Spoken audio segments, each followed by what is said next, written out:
9वां अध्याय निशुंभ वध। मैं अर्धनारीश्वर के श्री विग्रह की निरंतर शरण लेता हूँ। उसका वर्ण बंदूक पुष्प और सुवर्ण के समान रक्त पित्त मिश्रित है। वो अपनी भुजाओं में सुंदर अक्षमाला, पास, अंकुश और वरद मुद्रा धारण करता है। अर्धचंद्र उसका आभूषण है तथा वह 3 नेत्रों से सुशोभित है।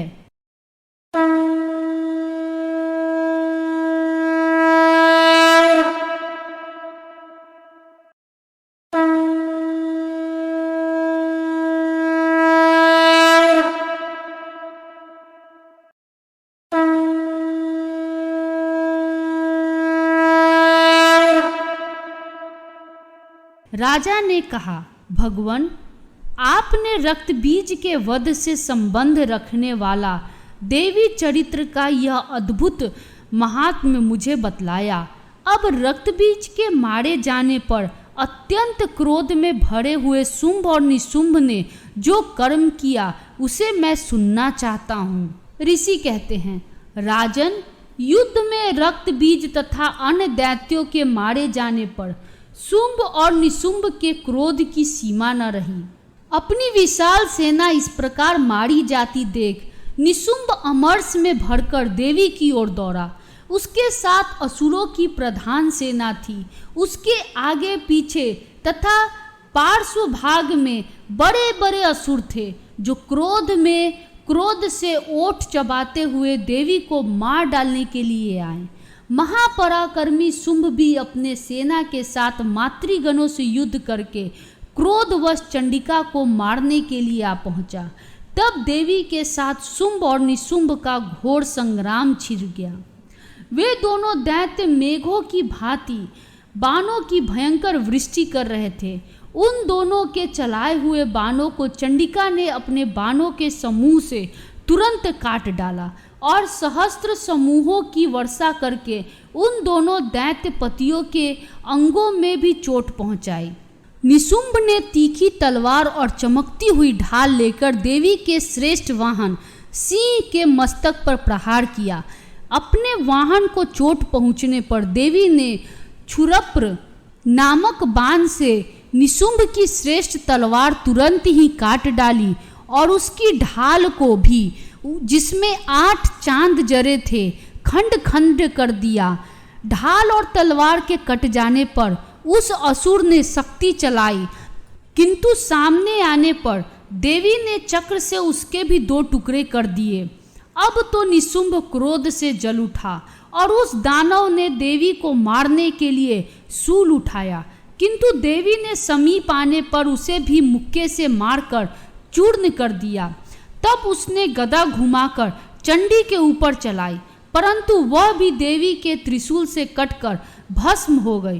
तदंतर दैत्यराज निशुंभ को फरसा हाथ में लेकर आते देख देवी ने बाण समूहों से घायल कर धरती पर सुला दिया। उस भयंकर पराक्रमी भाई निशुंभ के धराशायी हो जाने पर शुंभ को बड़ा क्रोध हुआ और अंबिका का वध करने के लिए वह आगे बढ़ा। रथ पर बैठे बैठे ही उत्तम आयुधों से सुशोभित अपनी बड़ी बड़ी 8 अनुपम भुजाओं से समूचे आकाश को ढककर वह अद्भुत शोभा पाने लगा।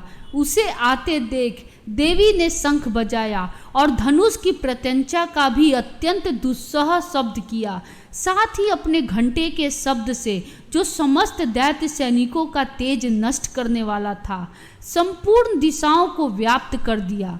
तदंतर सिंह ने भी अपनी दहाड़ से, जिसे सुनकर बड़े बड़े गजराजों का महान मद दूर हो जाता था, आकाश, पृथ्वी और 10 दिशाओं को गुंजा दिया।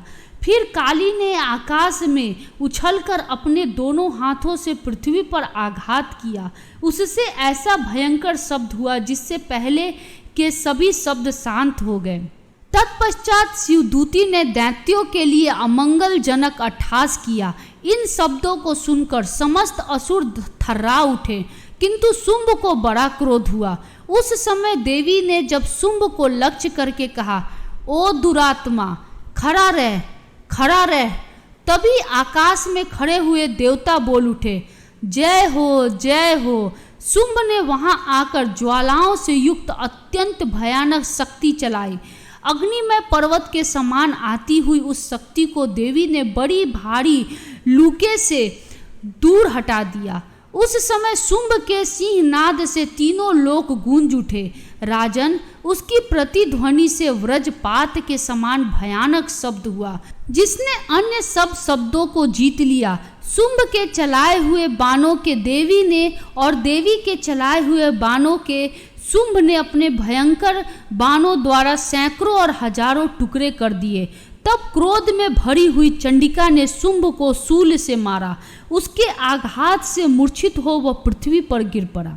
इतने में ही निशुंभ की चेतना हुई और उसने धनुष हाथ में लेकर बाणों द्वारा देवी काली तथा सिंह को घायल कर डाला। फिर उस दैत्यराज ने 10,000 बाहें बनाकर चक्रों के प्रहार से चंडिका को आच्छादित कर दिया। तब दुर्गम पीड़ा का नाश करने वाली भगवती दुर्गा ने कुपित होकर अपने बाणों से उन चक्रों तथा बाणों को काट गिराया। यह देख निशुंभ दैत्य सेना के साथ चंडिका का वध करने के लिए हाथ में गदा ले बड़े वेग से दौड़ा। उसके आते ही चंडी ने तीखी धार वाली तलवार से उसकी गदा को शीघ्र ही काट डाला। तब उसने शूल हाथ में ले लिया। देवताओं को पीड़ा देने वाले निशुंभ के शूल हाथ में लिए आते देख चंडिका ने वेग से चलाए हुए अपने शूल से उसकी छाती छेद डाली। शूल से विदीर्ण हो जाने पर उसकी छाती से एक दूसरा महाबली एवं महापराक्रमी पुरुष खड़ी रह कहता हुआ निकला।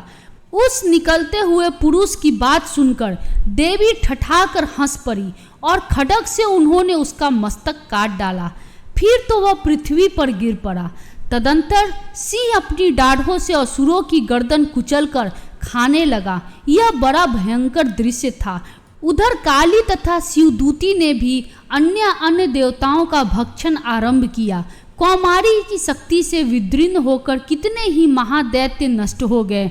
ब्राह्मणी के मंत्र पुत्र जल से निस्तेज होकर कितने ही भाग खड़े हुए। कितने ही दैत्य माहेश्वरी के त्रिशूल से छिन्न भिन्न हो धराशायी हो गए। वाराही की थुथुन के आघात से कितनों का पृथ्वी पर कुचुम्बर निकल गया। वैष्णवी ने भी अपने चक्र से दानवों के टुकड़े टुकड़े कर डाले। इंद्री के हाथ से छूटे हुए व्रज से भी कितने ही प्राणों से हाथ धो बैठे। कुछ असुर नष्ट हो गए, कुछ उस महायुद्ध से भाग गए तथा कितने ही काली शिवदूती तथा सिंह के ग्रास बन गए। इस प्रकार श्री मार्कंडेय पुराण में सावर्णिक मनवंतर की कथा के अंतर्गत देवी महात्म्य में निशुंभ वध नामक 9वां अध्याय पूरा हुआ। जय माता दी।